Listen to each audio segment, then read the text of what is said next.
그 다음에 이제 바울 서신에 나타난 하나님의 나라를 간략하게 요약하겠습니다. 바울 서신에서도 하나님의 나라라는 개념이 나옵니다.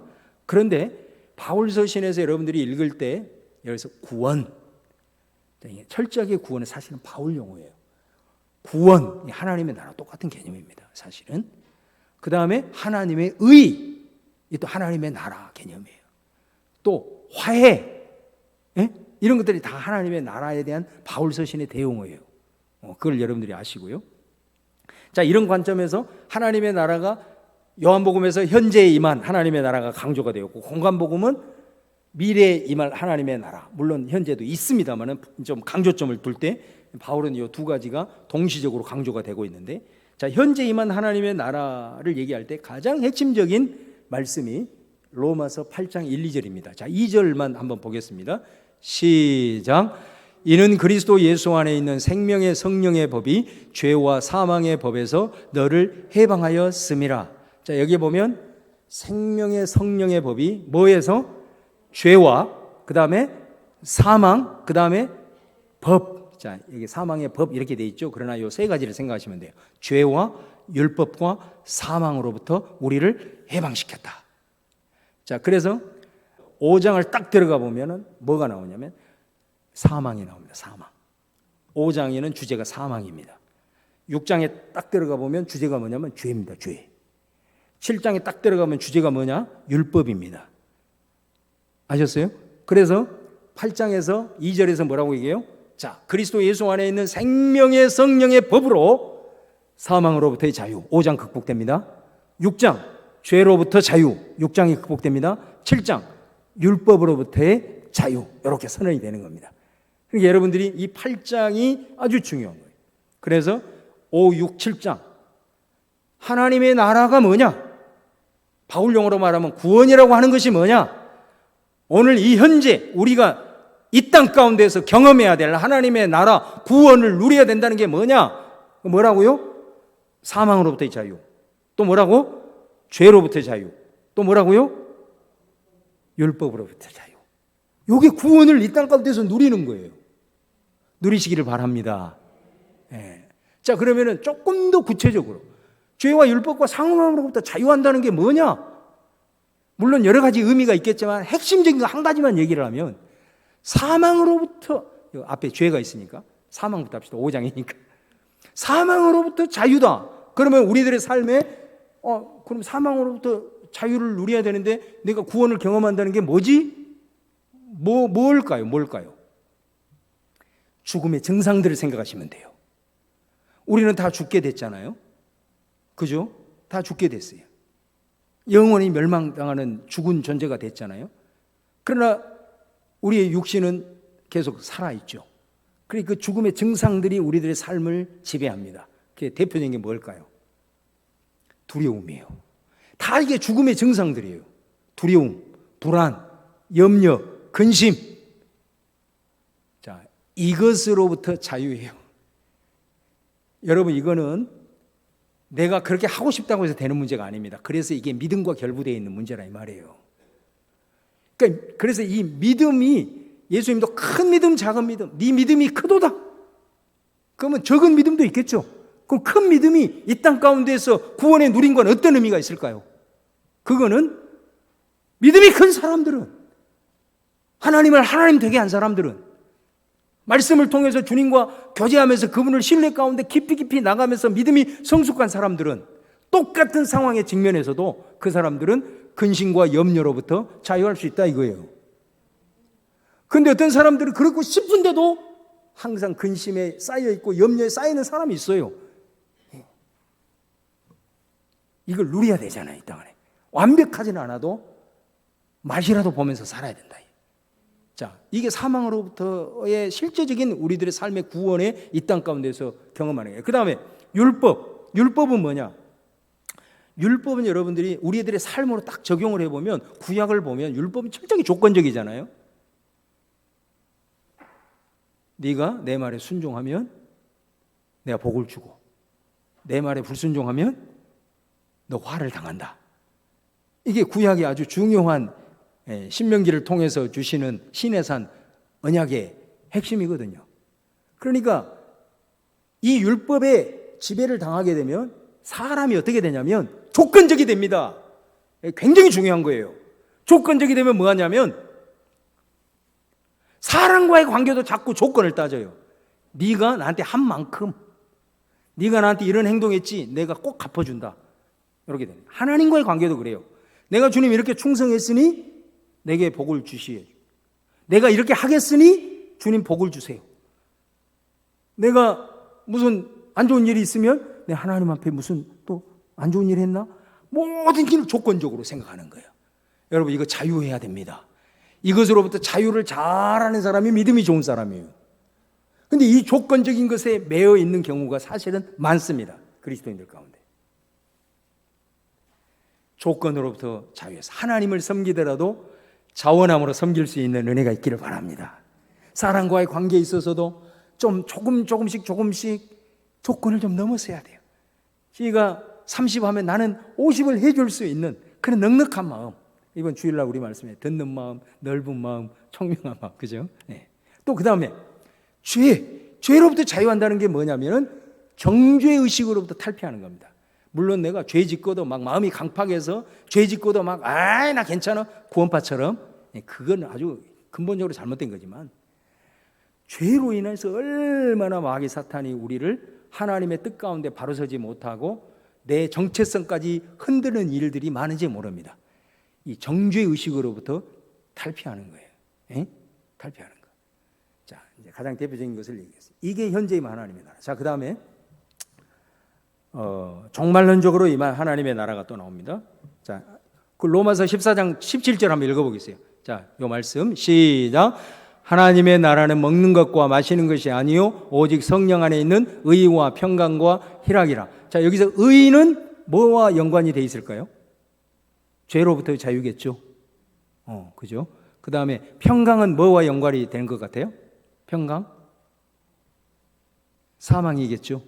염려와 두려움으로부터 자유하면 우리 안에 평강이 오잖아요.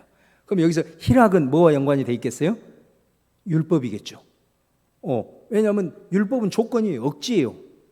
의무예요. 그런데 희락은 뭐예요? 기쁨으로 하는 거예요. 자원해서 하는 거예요. 이게 다 이렇게 연결이 되는 거예요, 이게. 자, 종말론적인 하나님의 나라. 자, 사도 바울의 서신들을 읽어보면은 현재적으로 우리가 구원을 누려야 될 부분들도 있지만 종말론적인 것에 대해서 굉장히 강조를 많이 합니다.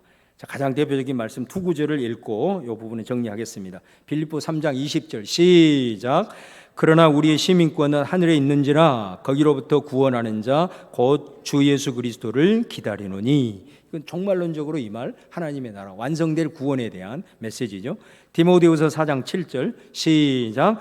나는 선한 싸움을 싸우고 나의 달려갈 길을 마치고 믿음을 지켰으니 이제 후로는 나를 위하여 의의 면류관이 예비되었으므로 주 곧 의로우신 재판장이 그날에 내게 주실 것이며 내게만 아니라 주의 나타나심을 사모하는 모든 자에게 도니라.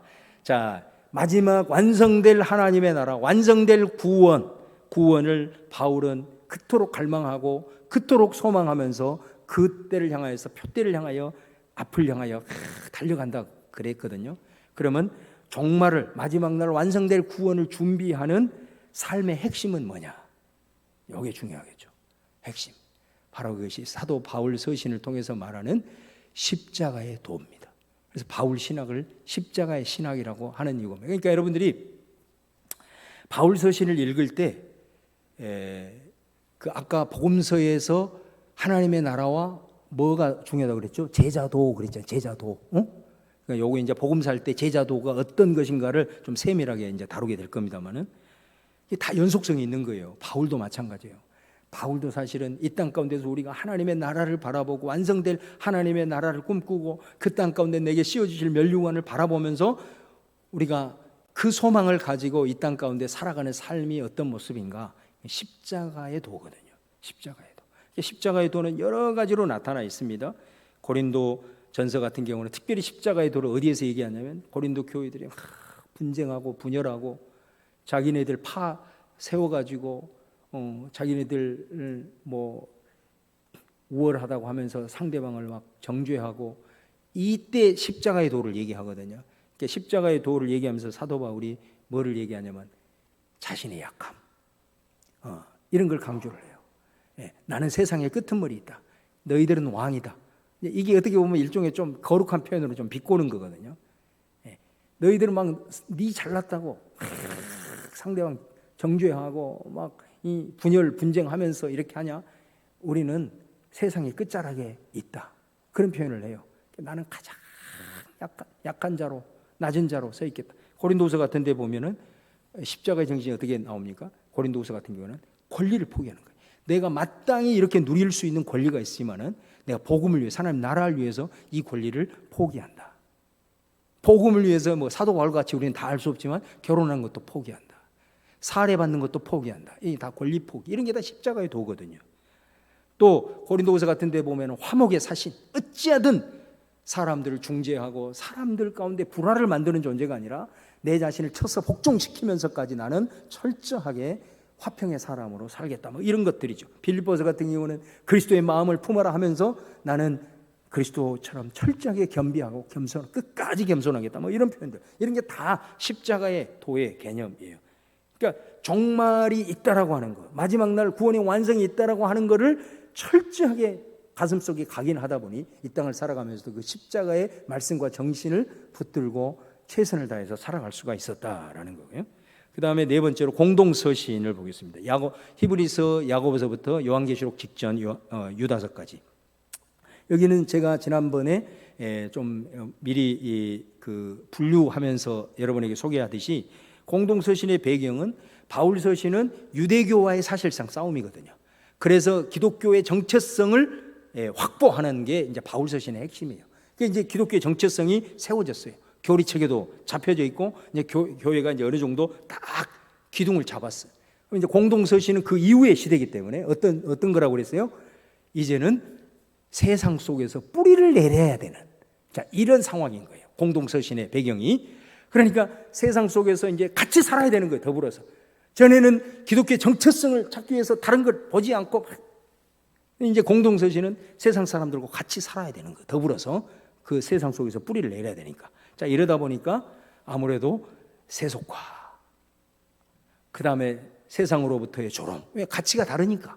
절대 다수였던 세상이 소수였던 기독교인들을 오해하고 또 조롱하고 그러겠죠. 이런 상황들. 그 다음에 바울의 복음을 오해함으로써 극단으로 가버린 이단들, 이런 것들로 인해서 이제 또 싸움을 벌여야 되는 이게 공동서신의 상황이에요. 근데 자, 이 공동서신에서 하나님의 나라는 어떤 개념으로 나오냐면요, 아까 얘기했잖아요. 이게 이제 세상 속에서 교회와 그리스도인들이 세상 사람들과 더불어 살아가야 되는 그런 시점이기 때문에 여기서는 하나님의 나라가 철저하게 어떻게 승화되냐면 마지막 끝부분에 가보시면은 일상의 영성으로 승화가 돼요. 하나님의 나라가 어떻게 승화가 된다고요? 우리 일상 속에서의 영성으로 승화가 됩니다. 자, 그래서 야고보서 같은 경우를 보면은 하나님의 나라의 개념이 일상의 영성으로 어떻게 표현이 되냐면 경건이라는 말로 표현이 돼요.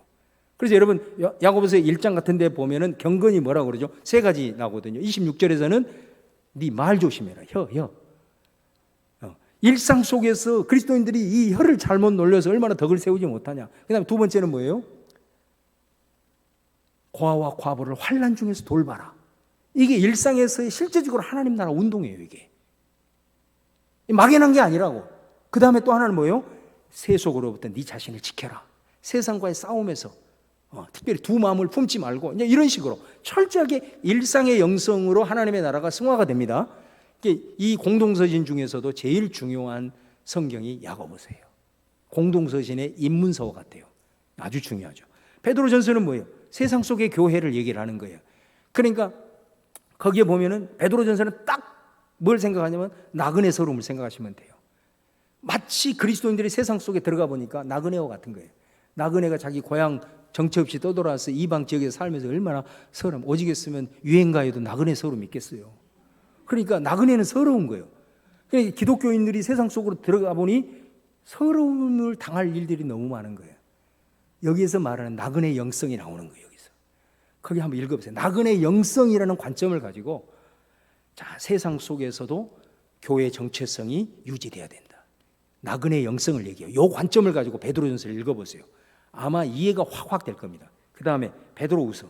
베드로후서는 뭐냐면은 이게 교회 안으로 세속화가 밀려 들어온 상황이에요. 요거는 원래는 이게 세상 속으로 교회가 가서 거기서 뿌리를 내려야 되는데 이게 뭔가 잘못돼 가지고 이제는 세속화에 교회가 점령당해버리는 그런 상황을 전제를 하거든요. 자, 여기에서 베드로후서에서는 철저히 강조한 게 베드로후서의 핵심 구절이 1장 5절에서 8절까지 나오는 내용이면 하나님의 신성한 성품에 참여해라.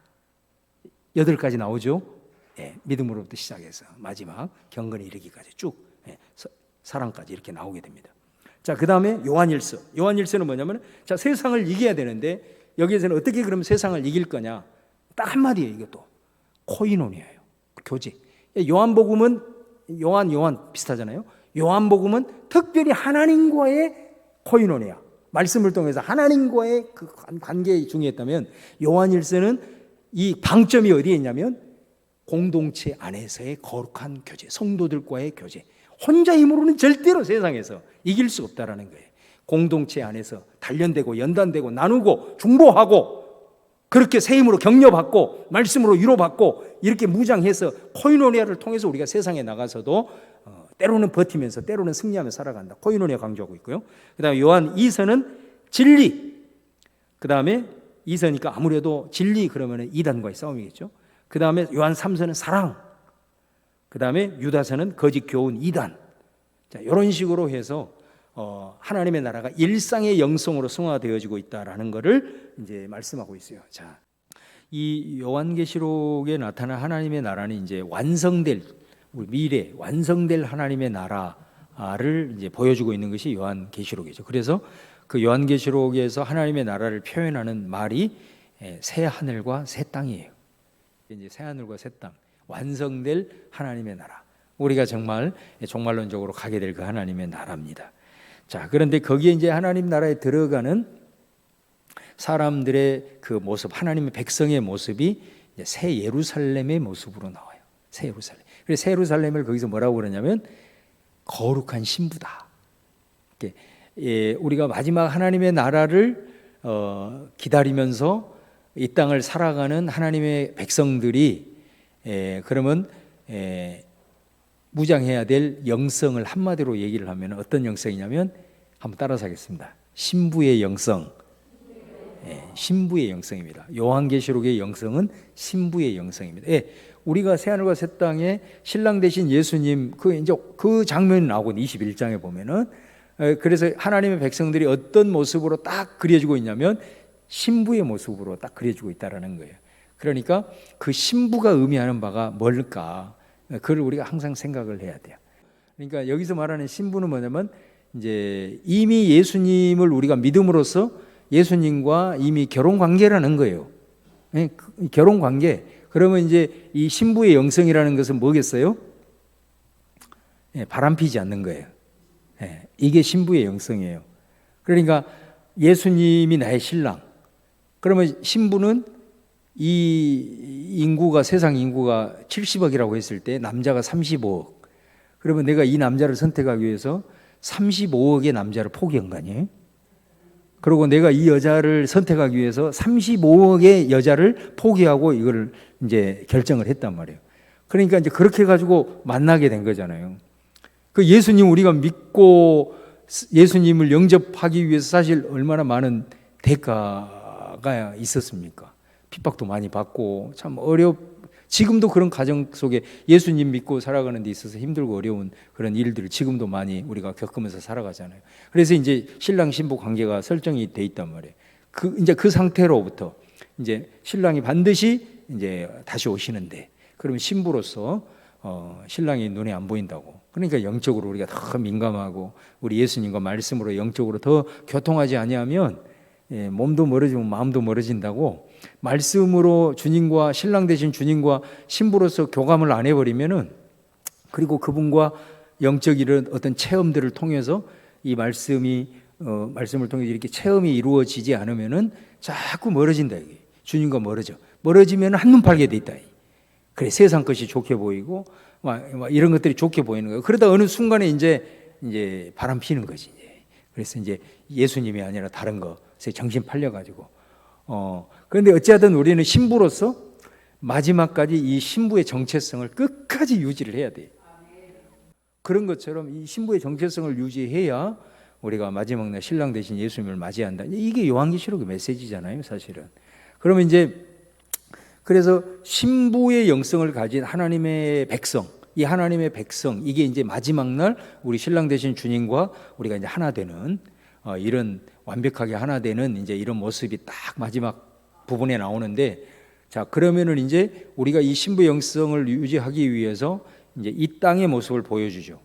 그래서 이제 거기에 보면은 여기에 보면은 이제 교회, 하나님의 백성이에요. 교회, 하나님의 백성 교회가 이제 두 개의 교회가 나옵니다. 요한계시록 읽어보면은 하나는 땅에 있는 교회가 나오고 하나는 천상에 있는 교회가 나와요. 그래서 이제 땅에 있는 교회는 어떤 교회냐면은 늘 전쟁하는 교회예요. 싸우는 교회. 그래서 가장 대표적인 게 이제 일곱 교회. 우리 그 2장, 3장, 일곱 교회 나오잖아요. 에베소 교회부터 라오디게아 교회까지 일곱 교회가 나오는데 그 일곱 교회를 보면은 어때요? 뭐 칭찬도 있고 또 책망도 있고, 그죠? 이런 것들이 있고. 그래서 이제 어떤 경우에 있어서는 잘하는 거예요. 막 유혹도 이기기도 하고. 그런데 또 이런 부분들은 무너지고 있고. 또 어떤 교회는 칭찬이 더 센 교회가 있고 어떤 데는 책망이 더 센 교회가 있고, 이 각각의 모습에 이제 나타나고 있는 거거든요. 그러니까 이 모습은 어떤 모습이냐면 이 신부의 정체성을 유지하기 위해서 지금 그 신부를 유혹하는 신랑을 배신하고 나한테 와 하면서 이 유혹하는 것들로 인해서 막 싸우는 거예요. 자신과도 싸우고 세상과도 싸우고 자기를 유혹하는 마귀와도 싸우고 이렇게 싸우고 있는 이 신부의 모습을, 교회의 모습을 보여주는 것이 가장 대표적인 게 이제 일곱 교회, 2장 3장에 나오는 일곱 교회가 가장 대표적이단 말이에요. 그래, 거기 보면 일곱 교회만 있는 게 아니라 두 증인의 모습, 10장에 또 12장에 보면 여인, 이런 게 다 이제 이 땅에 있는 정말 신부의 영성을 유지하기 위해서 싸우는 교회의 모습, 하나님의 나라의 백성들을 보여주고 있는 것입니다. 이제 그런데 이 세상은 점점 더 시간이 가면 갈수록 이 신부를 더 교묘하게 미혹하고, 그 다음에 이제는 구체적으로 핍박하고 이제 뭐 순교에까지 이르는 그런 강력한 이런 모습들이 이제 나타나죠. 이렇게 이제 나타나게 될 때 거기 보면 이제 뒤 부분으로 갈수록 박해의 중심이 뭐냐면 결국 황제 숭배 사상이에요. 황제 숭배. 그러니까 당시의 시대적인 정황으로 봤을 때는 이제 로마의 황제를 신처럼 숭배를 해라.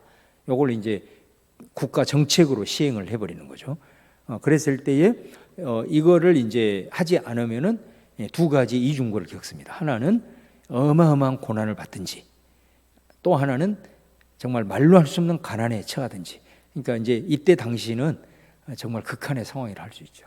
그래서 이 고난과 가난의 이런 현실을 과연 이겨낼 수 있느냐. 많은 사람들이 그래서 이제 믿음을 저버리기도 하고 이제 이런 상황들이 발생을 하게 되는 거예요. 참 그런 것입니다. 이게 그런 모습이고, 자 이제 그런데 그렇게 힘들고 어려운 상황에 이제 교회가 직면을 하고 있을 때 그런 교회들에게 소망을 주고 또 격려하고 또 그 교회들에게 힘을 내라고 사실은 하나님께서 사도 요한을 통해서 뭘 보여주냐? 천상의 교회를 보여줘요. 그러니까 요한계시록 읽어보면 하늘의 모습들이 많이 나오잖아요. 그게 다 천상의 교회를 가리키는 거예요. 그러니까 이 천상의 교회하고 이 땅에 있는 지상의 교회하고 따로 있는 게 아니에요. 이게 아주 중요해요. 요한계시록을 이해하는 아주 핵심 중에 하나가 이게 하나의 실체로서의 동전의 양면과 같은 거예요. 그러니까 이 땅에서 전투하기 위해서 막 힘들면서 이제는 더 이상 소망이 없는 것 같고 뭐 하나님의 살아계심도 별로 안 보이는 것 같고 유혹은 강하게 밀려오고 이제는 뭐 이 가난 견딜 수 없을 것 같고 이런 상황에서 하나님께서 천상의 모습을 보여주는 거예요. 그건 뭐냐면 이것이 너의 본 모습이다라는 거예요. 너희들은 이미 사실은 승리한 자들이다라는 걸 보여주는 거예요. 그래서 천상의 모습은 어때요? 항상 하나님을 찬양하죠. 그리고 옷도 뭔 옷 입고 있어요? 다 흰 옷 입고 있죠. 내가 얘기했죠. 요한계시록은 색깔이 중요하다고. 다 상징의 의미가 있으니까. 흰 옷이 상징하는 건 뭐냐면 승리를 상징하는 거예요. 네, 승리를 상징하는 거예요. 그러니까 다 흰 옷을 입었다는 것은 다 승리했다는 거예요. 이것이 너희들의 모습이라는 거예요. 그러니까 우리가 이제 예를 들면 이런 거 있잖아요. 자, 축구 시합을 했는데 그 축구 시합에 우리가 이미 결과를 알고 있다고 생각해 봐요. 우리는 이미 이 축구 경기는 5대4로 이겨. 이 결과를 이미 알고 경기를 해. 그런데 전반전에 4대0으로 지고 있어. 결과를 모르면 어떻게 할까요? 사람들은 다 거기서 주저앉습니다. 다 포기하겠죠. 그런데 우리는 결과를 알아. 5대4로 우리가 이긴다는 것을 알아. 그러면 어떻게 해요? 끝나기 1분 직전까지도 포기하지 않냐고 끝까지 싸우겠죠. 할렐루야. 요한계시록이 바로 이걸 보여주는 거예요. 너희들이 지금 이 땅에서 너무 힘들지, 너무 어렵지, 뭐 포기하고 싶지, 그 환상을 보여주는 거예요. 너희들은 승리한 자들이야. 승리한 자들이야. 너희 진짜 모습을 봐. 지금 하늘에서 뭘 하고 있는지 이게 너희들의 모습이야. 그러면서 그 모습을 보면서 희망을 갖고 포기하지 않고 이 전투를 끝까지 수행해 갈 수 있도록 하게 하는 그런 비전을 보여주고 있는 거거든요. 그리고 이제 6장 이후를 가면은 이제 심판 시리즈가 나오잖아요. 그 심판 시리즈도 뭐냐면은 사실은 우리가 막 너무 무서워하고 이렇게만 볼 게 아니고 사실 그 심판 시리즈는 뭐를 의미하느냐면 이 세상 악에 대한 하나님의 사실 심판이에요. 그게 세상 악에 대한 심판인 거예요. 근데 잘 보시면은 하나님은 살아계시지 않는 것 같고 우리 눈에 잘 안 보이는 것 같지만 하나님은요 이 세상의 악에 대해서는 반드시 심판을 하십니다. 어떤 모습으로든 심판을 하십니다. 자, 그런데 우리가 6장에 보면은 정말 기가 막힌 내용이 나오잖아요. 그게 뭐냐면 하늘의 모습을 보여주고 있는데 하늘의 모습 가운데 거기에 누가 있냐면 이 땅에서 믿음을 지키다가 순교를 당한 사람들이 나와요. 얼마나 억울해요. 우리 히브리서 같은 데 보면 순교를 어떻게 당합니까? 당시 초대교회 성도들이 몸을 톱으로 잘려서 죽는다고. 화형 이거는 기본이고 돌로 쳐맞고 이렇게 해서 죽은 얼마나 억울해요. 세상 사람들이 봤을 때는 완전히 이거는 속된 말로 개죽음이잖아요. 그런 죽음을 맞이한 순교자들이 하나님의 제단 아래에서 기도를 하는 겁니다. 기도를 하는데 하나님 우리의 이 억울함을 언제 풀어주실랍니까? 그렇게 기도를 해요. 그랬을 때 하나님이 그들에게 옷을 입혀주는데 무슨 옷을 입혀줬다고요? 흰 옷을 입혀줘. 흰 옷을 쫙 입혀주면서 그들을 위로하는 거예요. 자, 그러니까 이거는 뭐를 의미하느냐면 너희들이 지금 이 실제로 신앙생활을 하다가 순교당해서 하나님의 그 보좌 아래 가 있는 순교자들도 있지만은 지금 너희들이 거의 순교 직전의 수준에 지금 이 땅에서 살아가고 있는 너희들의 모습을 하늘의 그 환상을 통해서 보여주고 있는 거예요. 자, 그런데 보세요. 그 순교자들을 위로하면서 하나님이 사실은 심판을 실행하는 거예요. 거기에 나오는 그 천사들, 하나님이 다 세운 거거든요. 이 세상 악에 대한 심판을 하는 거예요. 그리고 교회에 대해서 핍박하고 이런 것들에 대해서 그 억울함과 신원을 하나님이 다 해주고 있는 거거든요. 그래서 그런 부분들 또 8장 같은 데 보면은 우리가 하나님 앞에 그 어려운 가운데서도 핍박받으면서도 하나님 앞에 주여 하면서 기도할 때 그 기도가 마치 향처럼 이렇게 쭉 하나님의 보좌 앞으로 올라가잖아요. 올라가나요? 올라가죠. 올라가는데 그때 뭐 하고 있어요? 올라가고 있을 때 뭐 하고 있어? 하늘에서는 빠밤빠밤빠밤 막 이런 거 하고 있다고. 천군 천사 막 완전히. 그래서 그 7장 마지막 부분에 보면은 우리 저 비전 찬양 하잖아요. 그 비전 찬양 어떻게 하죠? 후렴이 구원하심이 보좌에 앉으신 그 찬양하면서 막 찬양하고 있. 그런데 그 기도가 다 향단에 다 찼을 때 기도가 딱 올라갈 때 어떻게 됩니까? 천군 천사의 찬양 소리가 다 멈춰. 거기 보면 그렇게 나와 있어요. 우리의 기도가 올라갈 때는 찬양 소리가 멈추고 반 시간 동안 고요하더라. 그렇게 돼 있어요. 그러니까 얼마나 하나님께서 힘들게 살아가고 믿음 지키기 위해서 애를 쓰고 있는 우리들의 그 간구에 하나님이 정말 귀를 기울이고 있는가라는 것을 그 비전을 통해서 보여주고 있는 거예요. 그러니까 이 순교당한 사람들의 신원만이 아니라 우리가 이 땅을 살아가면서 때로는 억울함 당하고 힘들고 어려운 것들을 하나님 앞에 올려드릴 때에 하나님이 그 기도를 다 들으신다고. 다 들으셔요. 다 들으시고 거기에 보면 이제 그 향이 다 이제 나오잖아요. 그건 뭐냐면 하나님이 그 기도를 다 받으셨다는 거거든. 그러니까 그 향단이 다 비어 있잖아요. 근데 그 비어 있는 곳에다가 뭐를 담아요? 번개를 담고 뭘 담아요? 또 우레를 담고 천둥을 담고 이렇게 담아. 그래서 그것을 쏟아. 그러니까 이 땅 가운데 어떤 일이 일어나요? 막 지진이 일어나고 천둥 번개 치고 이게 일어나는 거예요. 그 말은 무슨 말이냐면 우리가 올려드리는 기도 하나님이 받으시고 그 기도를 통해서 하나님이 이 땅 가운데 당신의 경륜을 이루시는 거예요. 악한 자들은 심판하고 이렇게 가는 거예요. 근데 이제 참 재밌는 게 뭐냐면 악에 대한 분명히 심판을 하고 있는 이 심판 시리즈를 보면서 그래, 우리가 이렇게 힘들지만 우리가 이 땅을 살아가면서도 포기하지 말아야 될 것은 우리는 승리한 자고 하나님이 우리가 인식을 잘 못하지만은 이 세상을 향하여서는 악에 대한 심판을 하나님이 확실하게 하고 계시는구나. 이런 걸 하게 되면 그래도 선한 마음 품고 끝까지 이 주의 길을 걸어가려고 그것을 위해서 사실 요한계시록이 쓰여진 것입니다. 그래서 이제 거기에 보면은 심판이 막 이루어지잖아요. 어마어마한 심판이 이루어지죠. 가면 갈수록 더 심판의 강도가 세지잖아요.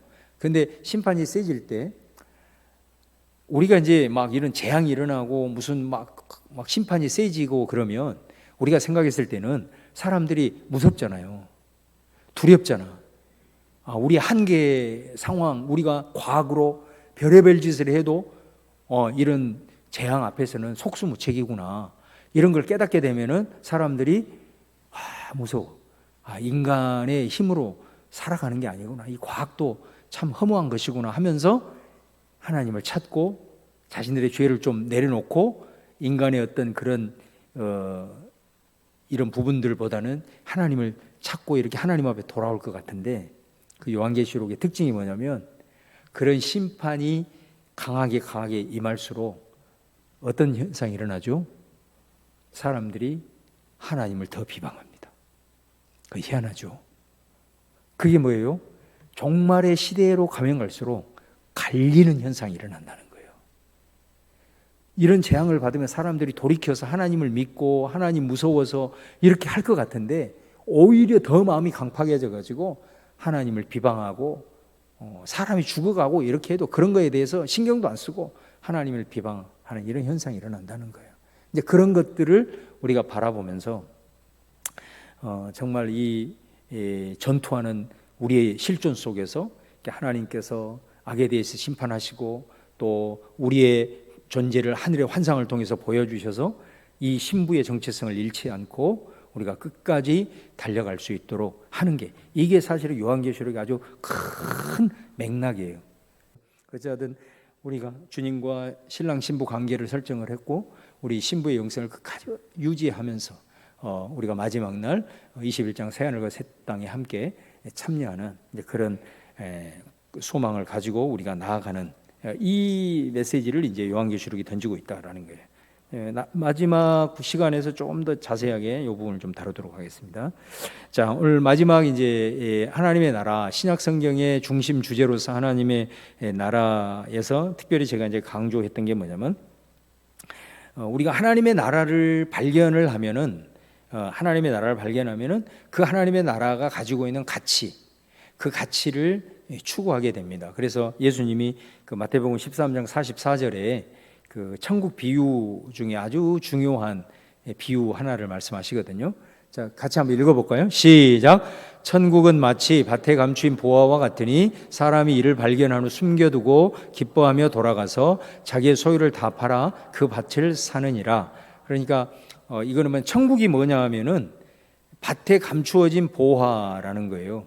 그러니까 옛날에 막 전쟁이 많이 일어날 때 그 자기 그 집에 있는 보물들을 자기 밭에 깊숙한 곳에다가 이제 숨겨놓은 거죠. 그래서 이제 어떤 사람이 이제 세월이 이렇게 지나고 그래가지고 그 땅을 이제 소작농을 하고 있는데 자기 밭이 아니에요. 빌어서 이제 먹고 이제 몇 프로는 이제 또 이렇게 주인한테 주는 거잖아요. 근데 이렇게 땅을 파다 보니까 뭔가 툭 걸리는 게 있는 거예요. 이상하다. 또 파니까 또 툭 그래.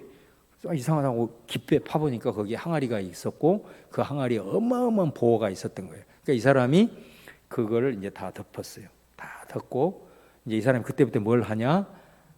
돌아가가지고 자기 집 팔고 옷 팔고 돈 없으면 빚을 내서라도 다 모든 자기에 있는 모든 것을 싹 팔아가지고 뭐를 사요? 예? 그 밭을 사야죠. 그 밭이 자기 것이어야 그 보물이 자기 것이 되니까 밭을 산다.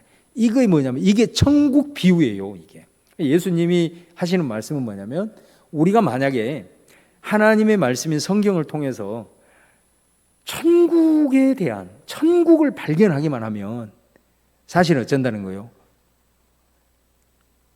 우리의 모든 것을 다 대가 지불을 할 수 있다라는 거예요. 그 말씀이거든요. 이 말씀이 그만큼 이 천국이 우리가 하나님의 말씀을 통해서 이 천국에 대한 가치를 발견하게 되면 그것과는 어떤 것과는 비교할 수가 없게 된다라는 이제 예수님의 말씀이지 않습니까? 그래서 이제 마태복음 6장 33절에 예수님이 이런 말씀을 하시죠. 우리 너무 잘 아는 말. 그러니 너희는 먼저 그의 나라와 의를 구해라 이렇게 해가지고 그의 하나님의 나라 하나님의 의를 구해라. 그리하면 이 모든 것을 너희에게 더하신다. 그러니까 우리가 생각하는 여기서 이 모든 것은 뭐라 그랬어요? 바로 이 구절 앞부분에 나오는 무엇을 먹을까 무엇을 마실까 또 어떻게 살까 무엇을 뭐 이런 거예요. 우리에게 필요한 거. 근데 사실은 그것보다는 네가 하나님의 나라에 대한 가치를 알고 깨닫고 그 하나님의 나라를 말씀을 통해 성령의 조명함을 통해서 깨닫고 체험을 하면은 그것과는 사실은 비교할 수 없는 우선순위임을 발견하게 되고 또 그런 삶의 가치관으로 네가 이제 살아가게 된다라는 것을 예수님이 말씀을 하는 거예요. 그래서 여러분들이 어쨌든 신약 성경을 읽으면서 이 주제 가장 관통하는 핵심 주제인 하나님의 나라에 대한 이 메시지들을 좀 주의 있게 듣고 그리고 실제로 이 땅 가운데서 영생 하나님의 나라를 더 경험하시고 또 체험하시고 그래서 어떤 것도 흔들 수 없는 정말 하나님의 백성으로서 마지막 날 이 말 하나님의 나라에 다 신부로서 참여하는 여러분 되시기를 주님의 이름으로 축원합니다.